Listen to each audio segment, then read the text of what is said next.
favorite part.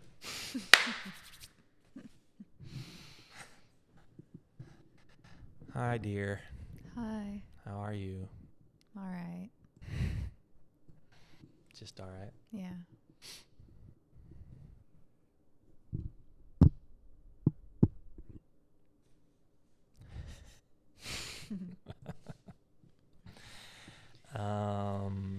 We have a painting here today. Down here, a little low one. It's a snowman, and a little pajama thingamajigger, the knife. The title of it's really, I'm glad you care enough to fight with me. It's the indifference that kills me. This is that deep, heavy concept that's done in a kind of kid, lighter style. You wanted me to pick this painting to talk about. Mhm. Why? 'Cause we haven't talked about it for one, Yeah. and two,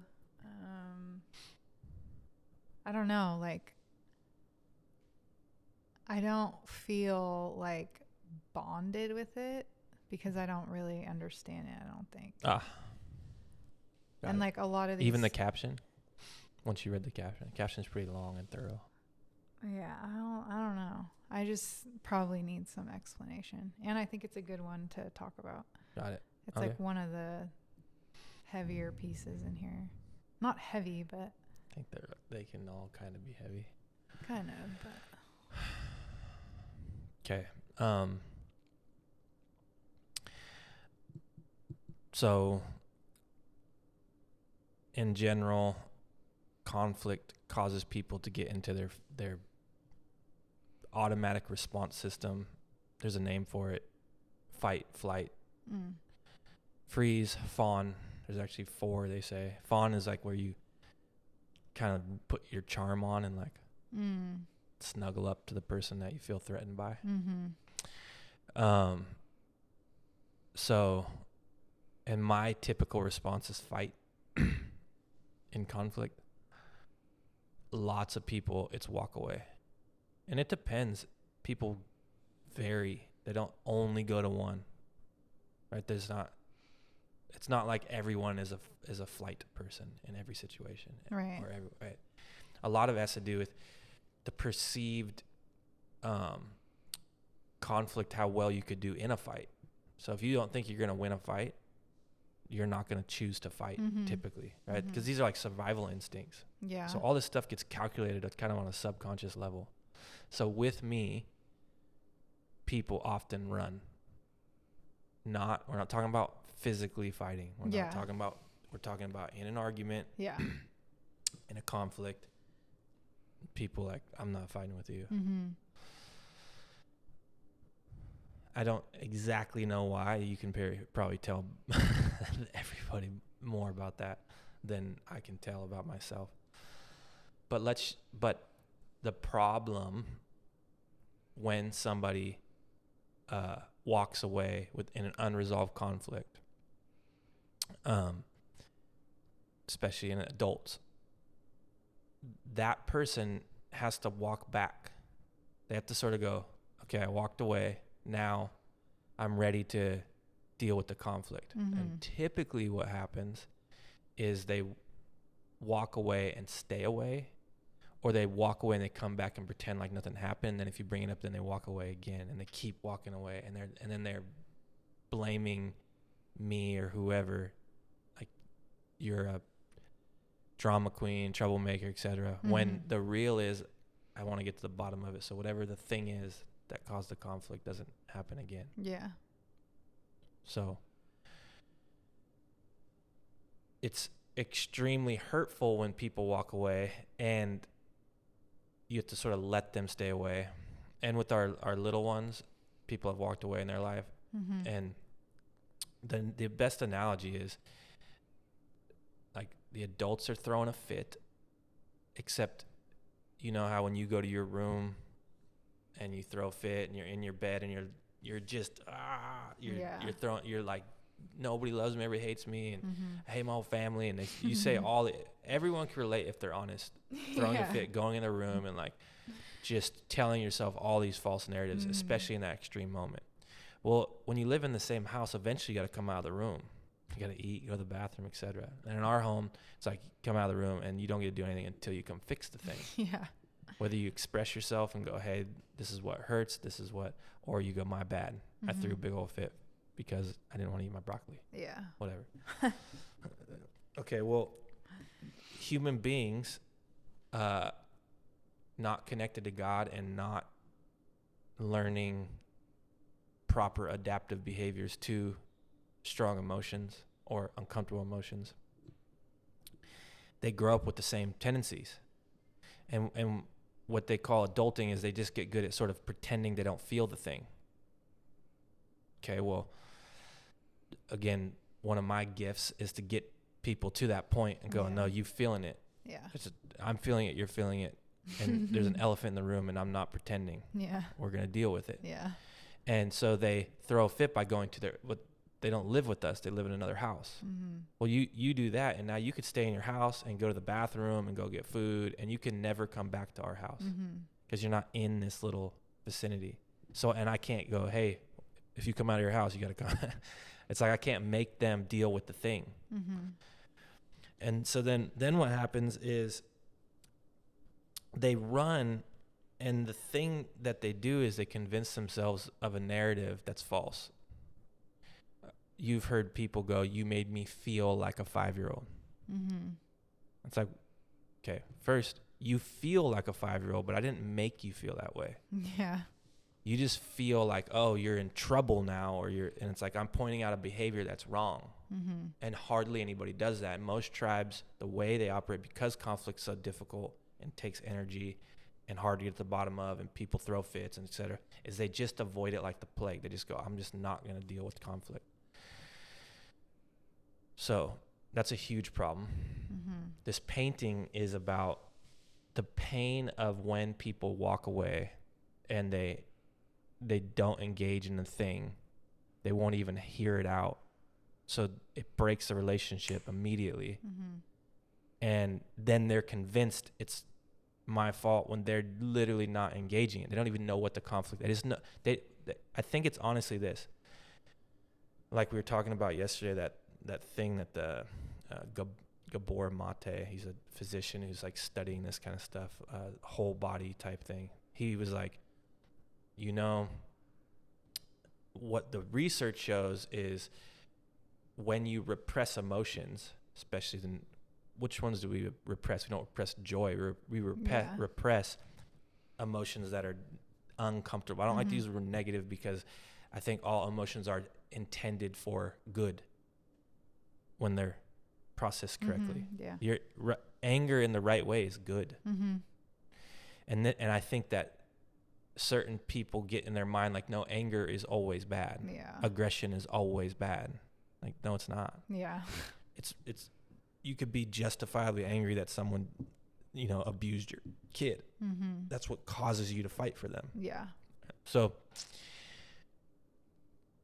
anyway, the doctor's going, the physician, the researcher's going, repressed anger causes your immune system to get wacky.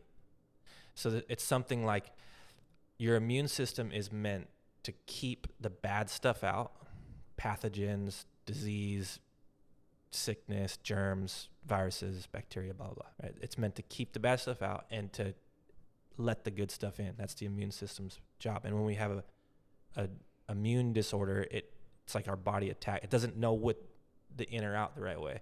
And I think that it's related to, and he's connecting it, is the ego, which the ego's job is to protect, to let the good stuff in and keep the bad stuff out. The problem is if you're not checking your ego, if you don't have a mechanism to go what's good and what's bad, then what we do is we just go absolutely all uncomfortable emotions are bad. So now what you have is, oh, I can't be held accountable. Because you made me feel bad. Right. It's like, so this is what's so sad about it is I'm honestly trying to help a person and help me and help the relationship grow and flourish, and they're going, but you're making me feel bad. I'm just going to stay away from you. Mm-hmm. I'm going to use my ego, free will, to keep you out because you're bad for me. And then they go, well, you're bad in general. And it's like, I'm going, first of all, like, the reason all this conflict came out usually is because you stepped on my toes. You caused harm objectively. I prayed about it. You caused me a negative emotion, and rather than repressing it, I'm trying to express it to you. Mm-hmm. And not repress emotions and not be around you pretending everything's okay. Because what he's saying is repressed anger, repressed emotions cause a lot of the diseases, cancers, like they I don't know, they let that stuff manifest in your body. It's like one whole mechanism. Your body's like, if you don't get it down to let good things in and bad things out, and if you don't have that regulatory capacity, and I think that thing is actually God. I think it's really, really hard to do that on our own, like impossible. I think you get closer and further, but if you don't have a actual relationship with God, not the claimed relationship, because then we get into, well, what people do with God is they use him as another way to keep the right things out.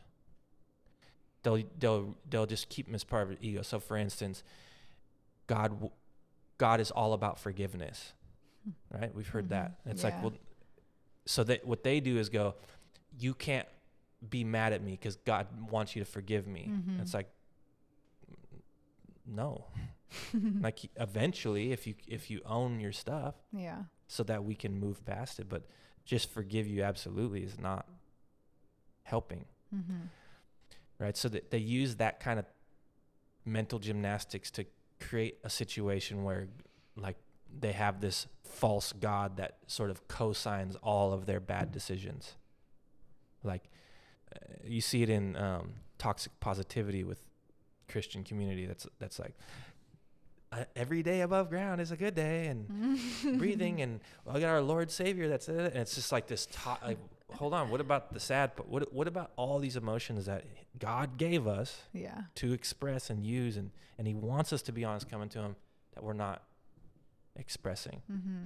Which is one of the reasons why it kept me from God in the first place. Was I see this, I'm like, this is wrong. Yeah, it's not correct. Now, it turns out they're just bad mathematicians. The math is right, and how they're applying it's wrong. Mm-hmm. So this is why honesty is so important. Anyway, so it's one of those things that I sort of get intellectually. It still hurts emotionally deeply when people that are supposed to have your back, and you go to get into a fight with them, manage some harm, some difficult conversation, and they just won't have it. Yeah. It's like, man, that hurts bad. And it's sort of on one level, I don't even care about the intellectual. It's just so stupid. Now my intellectual jumps in because I'm trying to make sense of it. I need to know the correct narrative. And I think I have it right, but it's like, you can't tell someone that who won't come talk to you. Mm-hmm. I can't go, hey, this is your ego and your free will, and you're mistaking like a negative emotion with something that's negative. Actually, like, you're not looking at this, and you're actually keeping goodness from yourself because of it, and you broke a relationship, and you're not seeing that won't happen until the person comes back. And even then it's real hard, because often they're just unaware of how strong the automatic thing called the ego is within them. Like, they're just not going to hear anything that's going to make them feel bad. Yeah. And that's a lot like not going to the doctor because you don't want to get a shot. It's going to make me feel bad, but it's medicine. It's going to save your life. Like, so what? That's kind of how that is. How you feeling? You're so stupid. You're feeling that I'm so stupid. No, I agree with everything you're saying. Do you, as far as the painting, do you get that? Are you connecting to it in a different way or no? Not really, no. What's confusing to you?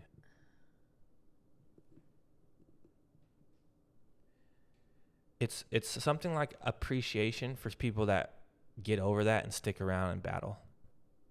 Like the fact that people sit down and will talk is huge. Yeah. Like the 90% of the conflict's done if you're willing to sit down with an open heart and mind and hear me out. Yeah.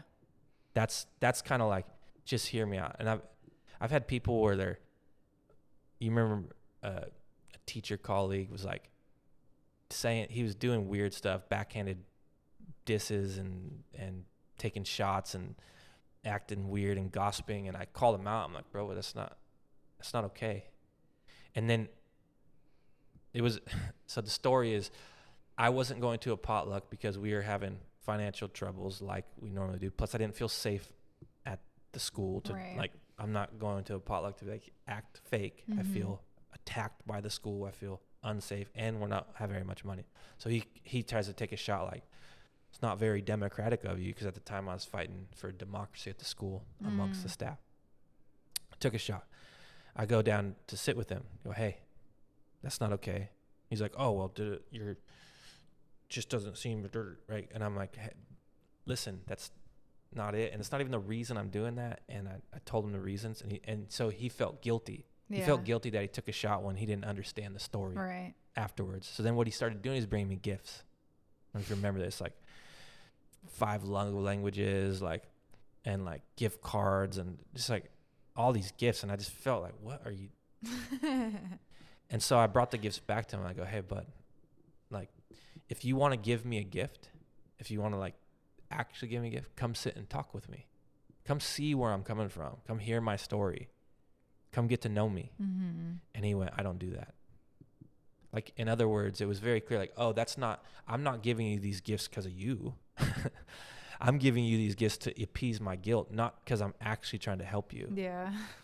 And I'm literally going, this is what I actually need. And he's going, like, sort of, are you kidding? This was never about you.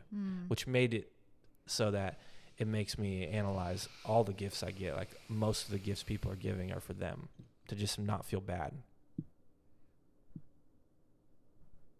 Not you, just lots of people. It's why the gifts are so weird and off. Like, what? It's not about me. It's some projection of themselves, et cetera, et cetera. To give a good gift, you have to really care, and you have to really know the person. And so the gift that most people could give me is if you feel attacked or feel like I'm overreacting or feel like I'm you just don't understand. You're confused by me in any way.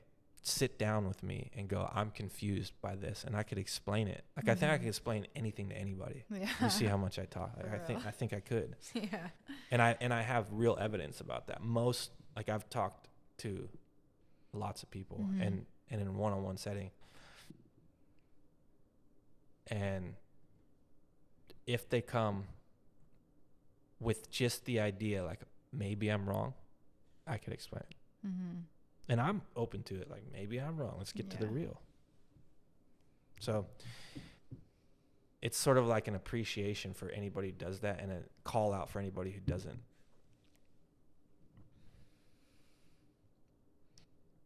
Now there are times where they sit down and they go, and it's oh, you're operating on such a evil level that I can't sit down anymore because you're not teachable. You're attacking only. You're so convinced that I'm evil that you can't even sort of hear me. That's happened. And I've had to go, oh, we can't talk anymore. But I had to sit down with them and really get to it to hear, oh, this is the real. Yeah. Got it. Yeah. Which is something like what's going on with Landon.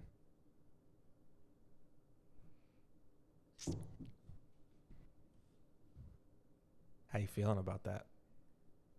About what? The Landon situation. Okay. I don't know. I had a conversation with him this morning. Actually, not really a conversation. I just said that like, there needs to be a conversation of like, I want to go live with my dad, or I really am trying and I want to fix things and I want to be here. Like, I don't think there's any in between. Yeah, it's a weird one. So I'm praying about it and getting to talk about it, so we're going to talk about it. That's fine. If you're okay with that. I'm okay with that. Landon is our son. He's 16. He and our other son, Ryler, it came to light that, they don't love and respect me. And I think Ryler doesn't love and respect either of us, and Landon does love and respect you, but he doesn't love and respect me. Yeah. Which is hurtful. What are you feeling right now? Yeah, it's just frustrating. And that was a hard truth to swallow. I was like, what? But it's one of those truths that, like, oh, this makes sense to why there's so much conflict, butting heads so many times. So basically, the sort of operating mode of them is, the best as I can understand it, is I'm going to play the game of following the implied rules of this tribe, our family, which in our tribe, our family is, we pray about our decisions, because if we don't pray about our decisions, what happens is we get in the way and we cause harm. Yeah. And so both of them are super reluctant and resistant to that. They sort of do it and sort of don't. But then with that comes all the time, they're stepping on toes all the time. Like this, like I call it bop. It's like, what? Like, how is it that you mess up this much over repeated things? So it's like, here's your 5 chores, do them. And this is for years, by the way. This isn't like a couple weeks. Yeah. It's for years. Like, and this constant, like, oh, I forgot, or oh, and so then I'm like constantly like, well, how do I? So it's like we're charging them money or taking everything away, and it still doesn't really change. And it's like, this is weird. And then there's the biggest one is the constant lies. They're both super deceitful. Yeah. Like constantly like lying about stuff, and it's like that's been sort of screamed at the top of my lungs and calmly, and that lying is super harmful. It's super disrespectful. Takes away my free will. It's very manipulative. It means you're not treating me as a son of God, as a thing that deserves love and respect. You're treating me as some thing that's in your way. Yeah. And that's what sort of came out of like, oh, you treated me like, because I was a teacher for 15 years, like the worst kids treat teachers, just like a douchebag that's in the way. Like, you're just some dude that's just an authority, that's just a piece of crap. Mm-hmm. You're just in my way of having fun. So my whole goal in life is to try to get away with stuff. I'm like, oh, these are my 2 sons. That's all they're trying to do always. Yeah. Nothing's out of love and respect. Yeah. Nothing's out of honor. Nothing's out of like, oh, this guy loves me and he's looking out for me and he knows more than me. And it's just like, you're keeping me from goodness. Yeah. And I think that's ingrained from a long time ago. Anyway, it got so bad with Ryler where it's like, you can't be here anymore. I mean, it's like, it's crazy. Yeah. Like, I can't trust you to, like, nothing, like weird stuff. Like, you're just a serial liar. Yeah. Okay, well, Landon is doing the same thing. Mm-hmm. And he's lying about Ryler, which is ironic. Yeah. And this is where I personally love to forgive. Like, it's objectively good for me. Yeah. Selfishly, I would forgive everybody. Selfish for me, because you can do the research. Like, forgiveness is like this amazing anecdote to dealing with the world. But again, it's not an absolute. It's not something that we do absolutely no matter what. The other side of that is holding people accountable. And, right, like if we talk about it in money, if you forgive a loan, you no longer keep account of that money. It's gone. It's done. I forgave it. Right. If you owe me money, I keep account for it. Yeah. You can't have one, like if it's forgiven, we don't keep account of it anymore. If it's held accountable, I'm not forgiving it. Okay, well, one of the ways to help people get better from their sickness of sin and grossness is to hold them accountable. But what they've done, it seems, is they've learned how to apologize. They sort of like know how to rattle off the right things. Yeah. I'm sorry for that. I'm sorry. I'm sorry. I'm sorry. I'm evil. I'm sorry. I'm selfish. I'm sorry. I'm bad. I'm sorry. I took advantage of it. I'm sorry. They just rattle it off like, and then they sort of just get forgiven. They're like, sweet. So their sort of penalty is, all I gotta do is say sorry. Yeah. And like, I get forgiven. Yeah. So the call lately has been for both of them to be like, not to forgive so quickly. Mm-hmm. So that's where we're at with Landon right now. It's like this awkward, like, well, you apologize, but you're supposedly working on something. You were on notice already. Yeah. You're in therapy to like work on this stuff, and you just straight blatant lied again. Yeah. Which is an indicator like you're not learning. You don't get it. Like one lie is super disgusting. Like chronic or serial lying is like this, and it's literally like you see it on Instagram, that post, like if you have to repeat yourself in the same way and say the same thing, then that person does not respect you. Yeah. And it's like, that's it. Like you don't love and respect me. All right. You're just trying to get around me. Mm-hmm. And it's like, you don't have to do that. So the conversation is like, why are you here? You have options. Yeah. You're 16 and you have a dad that lives in Oregon. Like, go ahead. You don't really want to be here. I think the real is like he wants to be close to his friend. For real. Which he has a school function on Thursday that he's going to. What? Yeah. No. No, what? He's not going anywhere. For visions? It's a requirement. Oh.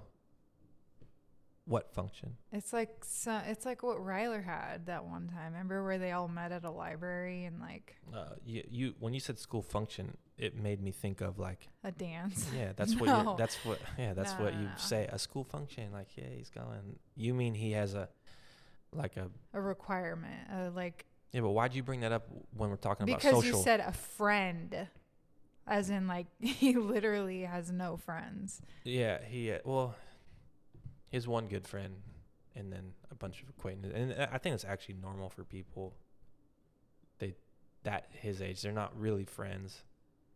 Landon's pretty aware of who's friends and who's not. It's funny because he has taken the stuff I've taught him and he applies it in his own life. Yeah. Like with his dad and I'm going like, you hate being lied to. You've only been lied to like 1 or 2 times and you hate it. Yeah. And yet you keep being the abuser. Yeah. That was the same thing with Ryler too. I remember talking to him like, you can't stand your mom treating you like that, but you treat us like that. Like, okay. Yeah. The hypocrisy. Anyway, all that's to say it's a weird time. Mm-hmm. And some people get it in our circle. Like, I'll tell this to Sanchez and he'll be like, oh, yeah. Like, duh. And he'll be able to, but I tell this to someone else and I'm like, oh, but God is forgiveness. And I'm like, you don't understand that forgiveness has done him harm, actually, in this case. Mm-hmm. Like, he needs a sharper stick, a heavier stick, a bigger stick. Yeah. He hasn't learned. Yeah. It's not okay. It's just hard. It's hard. What I have to do with him right now is I have to play the silent treatment in our own house. Like, I just, like, don't be around me. We're not cool. So the relationship's broken. Mm-hmm. But, like, I don't know what there is to do to fix it. Yeah. And these kind of moments are tough because I hate when someone does this to me. It's like, I don't like doing it. I think it's a maladaptive behavior most of the time, silent treatment. Yeah. But it's not absolutely. Yeah. Right. I pray about him being called to be that way. Yeah. So I'm like, okay, I got to give you the silent treatment. I think what it would take to make things better is to like actually focus and like learn and study. Like when that one time when he was like, I listened to your podcast, like that stuff, like, oh, you're trying to listen and learn, like something like that, like pick up the book and start reading it. Right. Which it's funny because like I'm like, I've studied this stuff. I've created a lot of content around it, books and videos, and like talk about it. And I don't shy away. And they've watched me do this for other people. They've seen the pain that when people don't own their stuff and change and so there's a real level of like, I am purposely going, I don't want to know this. Yeah. I just want to do whatever I want to do. Right. Yeah. It's just a real fundamental selfish evil. Yeah. Like, I don't really buy this shit that you're doing. Mm-hmm. Because there's people coming to me, paying me to, like, they want to know, like, oh, this is super important. They're weeping over the generosity of me helping them and the power of it. Like, cool. Yeah. But then these teenage boys are like, nah. I'm like, okay, well, get out. Like, go do better somewhere else. Bye. Yeah. Like, they're at a point where they think that fundamentally, like, go try your own methods. And it's tough because then it tugs on your heartstrings, because like, oh, Graham and Ella have more people that have gone, and they've had a whole bunch of people that have left doing this thing, and it's all the same stuff. It's all this like, here's the many times we're giving you grace, here's all that, and then see you later. Yeah. Crying's good. What are you feeling right now? Same. Frustrated. Maybe a little bit sad. I was hella talking to Jane T because she was like, I watch all your stuff. I'm like, I'm such a crybaby, aren't I? And she like started laughing. Crying is good. It's okay. It's where the real stuff comes out. Yeah. Which is the battle with what's going on with, like, I don't want Ryler gone or Landon. Like, what we want is for them to get it and go, oh, like, really honor and love our family. But we got people in our house that are like stabbing us in the back. Yeah. And they're not getting stabbed in the back. So it's like this small tribe that's trying to battle the world. We're constantly like battling all these false narratives and people talking smack and not having our back and et cetera, et cetera. And then within our small little tribe, someone's turning around and like, bro, we're trying to, what are we fighting each other for? Yeah. Oh. Yeah. Anyway. So, yeah, a lot of the art I do is trying to process this stuff another way, share it another way. Like, you look at it and like, what the and then maybe people go, oh, the meaning behind that's why we do this, because I'm thinking very particularly often about these things and really processing real stuff that happens in my real life in hopes to help other people process it, think about it. I mean, I've been given a gift to spend a lot of time processing this stuff, and a gift that I can do it, and I'm pretty good at it. Yeah. So, and the only thing that stops is people that resist the truth. They just go like, nah. The people That's that walk your away. truth. Yeah. Yeah. That's your truth. It's like, okay. I'm literally doing mathematics with this stuff. Like, whatever about the painting. The painting is somewhat secondary. It's just to draw you in, like, what is this all about? And then, oh, this says something. It's really about the universal truth oh, I've went through that too. Because you said someone have read that and, like, teared up, right? This one? This one. Yeah. Yeah. And that happens in here. And I'm not trying to get people to cry. I'm just honestly trying to get to the real. Yeah. Which makes you cry. Yeah. Do you want to talk about anything else in the gallery or anything? Not really. You're an interior designer now. Oh, That's yeah, a big yeah. announcement. Big announcement. Yeah, so I won't give too much details because it's one of those. But in one of the things that has come about looking back and just being honest and is going, oh, one of the things that I sort of enjoy doing, can do, is create spaces that feel good. Yeah. And you too, you help, and you're good at it as well. What? Seriously. Okay. You added something to this place. So, what other people have noticed is that they sort of come into the gallery and go, I want a cool space. Yeah. I want to feel proud of the space I'm in. Yeah. Right. And people feel stuck and overwhelmed, and I don't feel stuck and overwhelmed trying to like create a space. Yeah. Give me more spaces. Like, Yeah.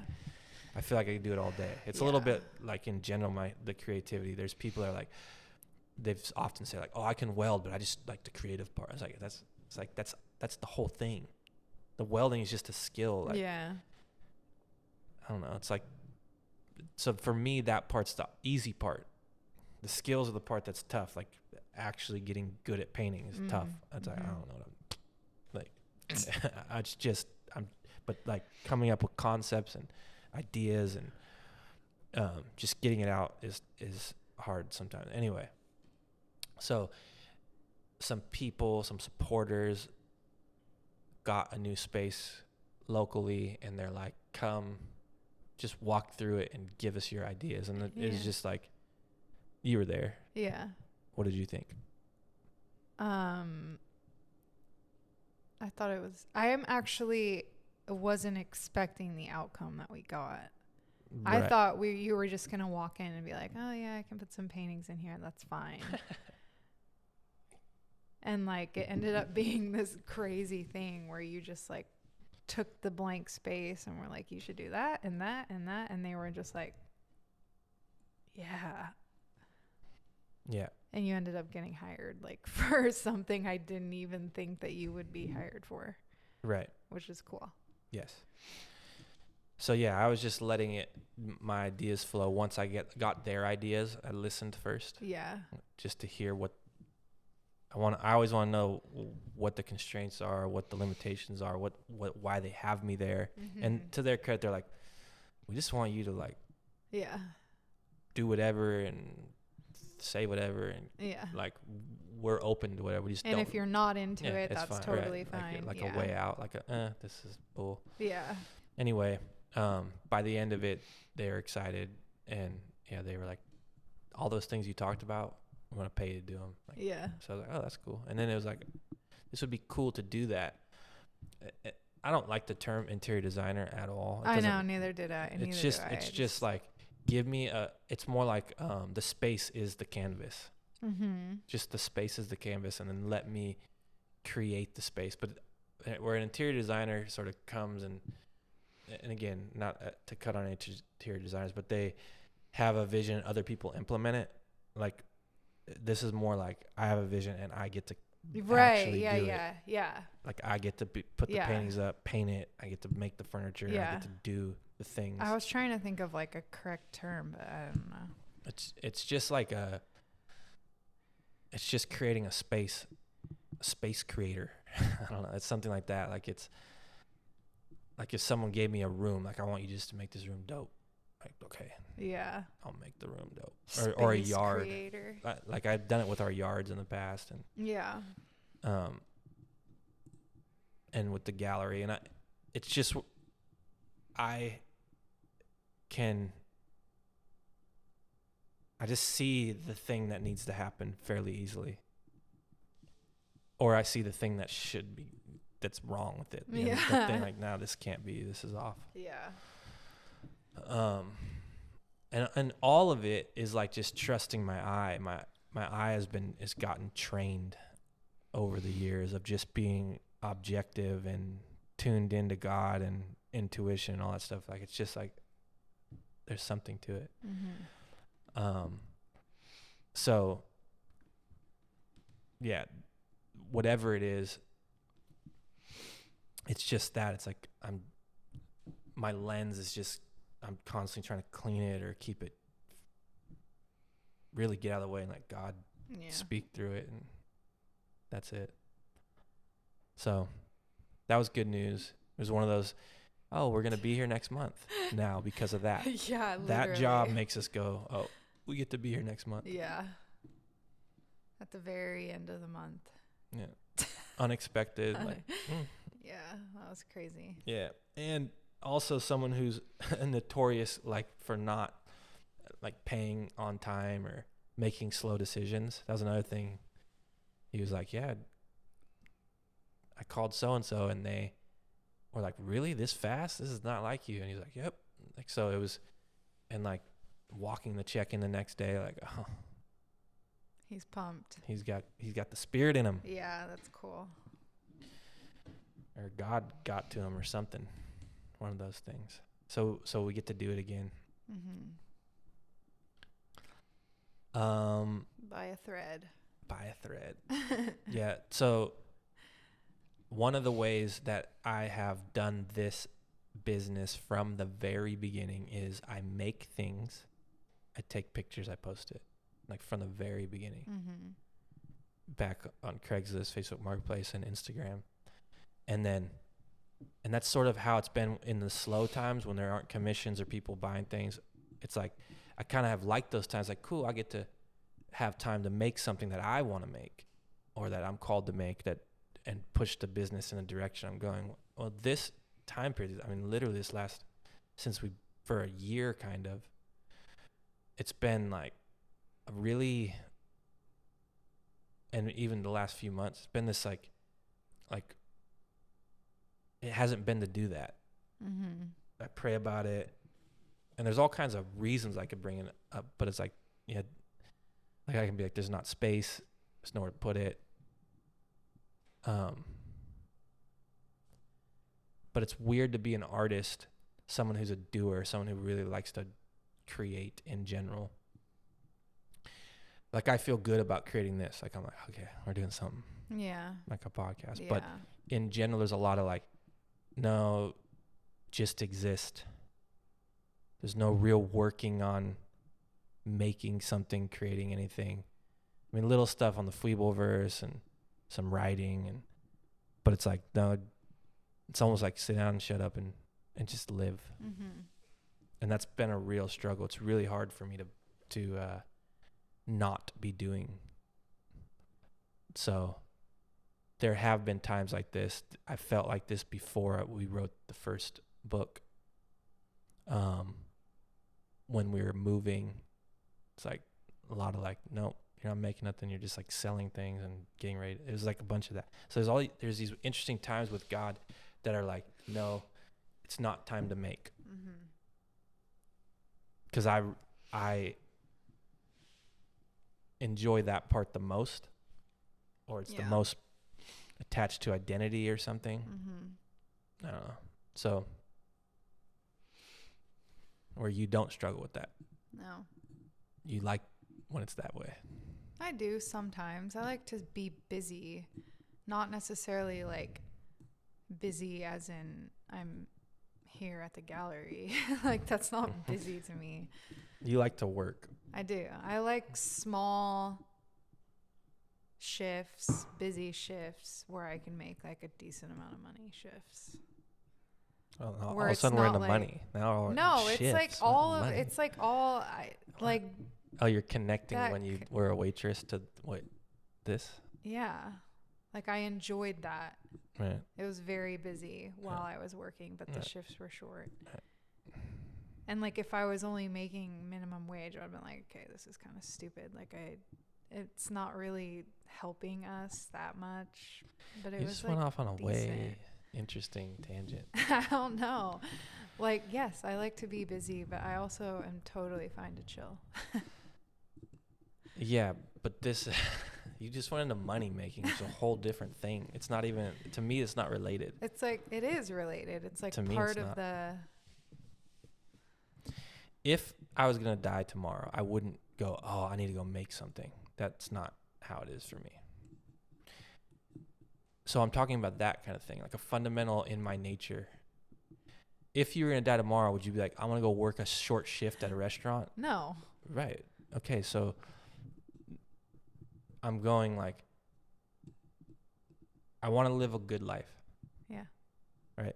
Like yeah. Fundamentally, like fulfilled, good life. That's how I found God. Because on my own, I was being unsuccessful. I was feeling all kinds of existential boredom and angst and confusion on any decision. Like I remember being like, what am I supposed to do next? I've done all these things.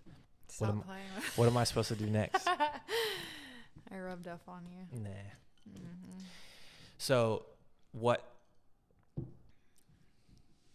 of the things I thought about recently was, well, if I was going to die, what would a fulfilling day be? And it wouldn't be like, let me go do a painting or create something. Yeah, no. It'd be talking to people for real, like this, but not necessarily on a podcast, but maybe it would be called to. Yeah.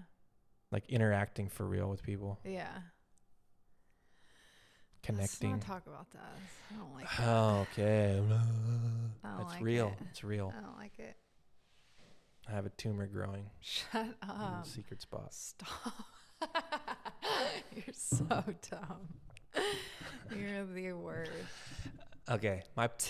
But if I take death out of the equation, just sort of look at like, I like days feeling, and this is, again, who cares what I like, but it seems like they're more fulfilling when I have clear tasks to do.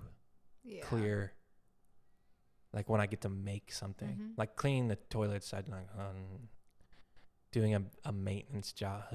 But when I get to like make something, create something, not necessarily even art, just something that's good, useful, fun, interesting. I really enjoy it. And I've done lots of different things. I didn't start doing this stuff to be an artist. Yeah. Right? Like when I was like our very first house together, it's like I was just doing it because it was cool, fun. It was like, oh, cool. Play structure for the kids, or a garden box, or a piece of furniture we need. It's like, this is fun. It's interesting. It like enlivens all these parts.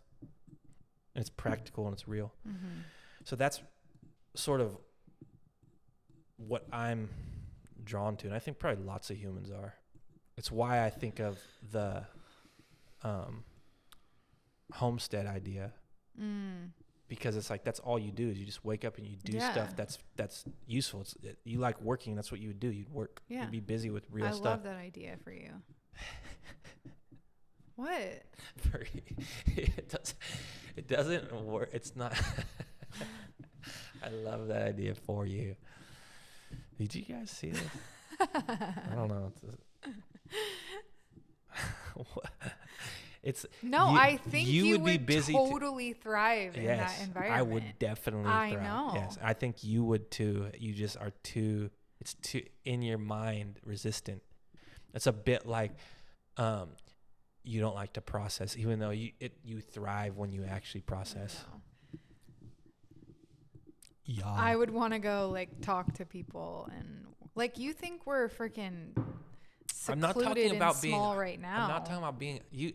See, I think you have it all wrong. You're afraid. You're using fear as a motive. You're like, I'm not talking about being a hermit.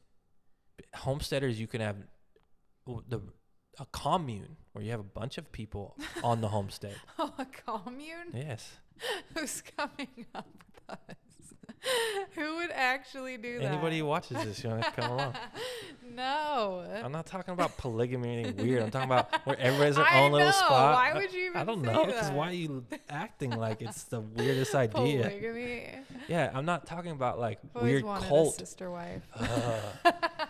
Don't say that. Someone's I'm gonna just jump on kidding. it. You don't really want No. that. Yeah. I do not. You kind of do. No. No. Wow. No. Okay. You're weird. This is getting weird. I feel embarrassed. Why? Because you just opened up. I'm talking about a pure idea of living from the land, on the land, with good people. Like, that's a Can we do beautiful that idea. up in like freaking Pollock Pines or It doesn't El have to Dorado be. Hills? I would do it in the middle of the city. I would do it let's look in for nature. land. Yeah, you don't understand how much land costs. And I'll stay here at the gallery, sell art for pieces of wood for a house. I would just like, actually at this point, like a decent studio.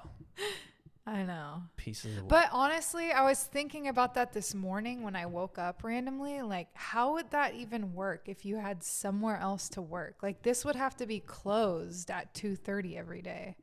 unless you close that and came here because the kids get out. Yeah, that's that's It would right. be a hard juggle. No, not that. I would just exactly what you said. Close that and come here. Yeah. It's not open. It's my space. It's kind of, I go to work. I work till 2, close up, do the whole kid transition, come to the gallery for the last little bit. It's what I was doing at the other one. I'd just get up. I'd come home around 2. I'd work all morning. I'd come home around 2. That's true. Often. Okay.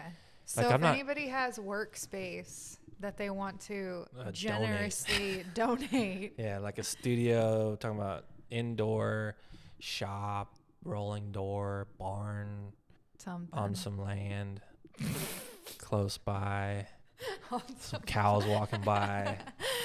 I could bring the dog. Yeah. That would be good for Barry too. Yeah. Let him run around. Let me work.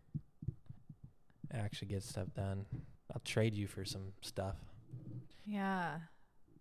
He'll be your handyman or something. Nah, free. I don't want to be a maintenance guy. I don't want to fix your toilet. For free workspace? Oh yeah. No, not a handyman. That gets really. No, I'm talking about I'll build you something. Yeah. I'll make the place better. Yeah. Yeah. That'd be cool. That would be cool. Our 13 views that they're all struggling to. Seriously. Anyway, yeah. Look, this is where we're at, and this is where we're called to be. So that's it. And I'm grateful for it. It's amazing. Yeah. It's my monastery. I'm becoming a monk. This is my monastery. On top of who gets to like chill this much and still go grocery shopping and Yeah. We chill a lot. He's taking care of us for sure. Yeah, God's good. Yeah. But chill more than we like. Yeah. So, but this is temporary. It's always temporary. Things change, seasons change, calls change quickly. Light grip all the time. We're still pretty much debt free, and we still have a roof over our head. So, but yeah, it'd be good to be able to go to a home that we're proud of. I know. With a yard that we're proud of instead of embarrassed by. Seriously. If you have like a nice house with a giant workshop in the back and you just want a that family you want to rent and out. you want to be grandparents to our kids and for real. and just have us ISO. around. Yeah, you could think of it as charity. We'll take it. I'll take the charity. Yeah. Yeah. You wanted to adopt a family because we'll show up on one of those Christmas trees at church where they get to like adopt a family. yeah, there'll be all these little like African and Indian kids that are starving and then us. Sponsor and adopt us. Oh, A whole family package. Seriously. No polygamy though. No. No weird stuff. No. Just goodness. If you own a commune and you're looking for more people to come join Yeah. in the surrounding area, hit us up. We done? Mm-hmm. All right. Thanks for watching. Bye. Bye. Future family.